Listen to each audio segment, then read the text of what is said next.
I have already uploaded the video on literary Puritans as a literary artist. Um, I told you that I have extended the answer for marks of 20 or 15 if it is given to you. So, therefore, the last part of the answer will be from this part. So, I am explaining the last part of the answer here. The other famous I was explaining with example in the last video. So this is the last part. The other famous genre was what is known today as Jeremiad. What is Jeremiad? Jeremiad is a long, mournful complaint or a list of woes. These were actually the sermons of minister lamenting the corruption and ills of society. Now, about which minister we were talking about in the last video, I have said that one of the poet became the minister of New England, Puritan minister, right? So we were talking about him, lamenting the corruption and ills of society, reminding people about the courage and pity of the founders of the New England because they have struggled to discover the new place, right? From one country they have shifted to another country and then they settled.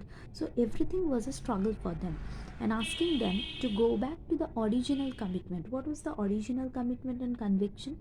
That is their Puritan faith, which they brought from England. Some of the famous examples are Increase Martha's The Day of Trouble.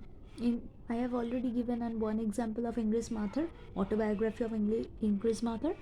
Another one he's written was The Day of Trouble is Near in 1674, a renewal of covenant, the great duty incumbent on decaying and distressed churches, that is on 1677.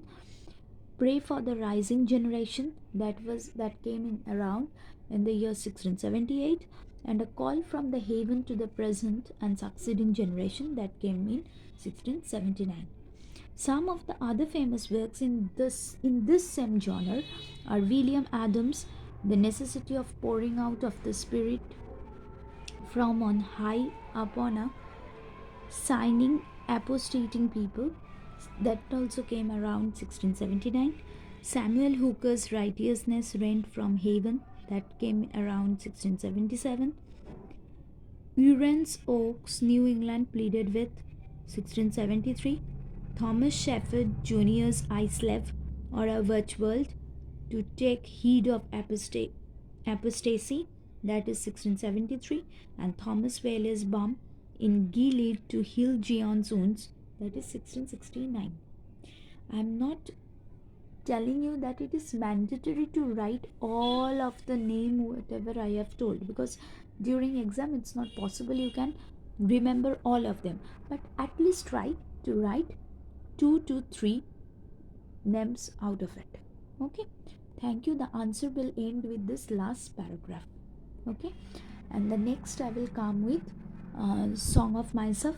Okay, Dixon and Walt Whitman's poetry.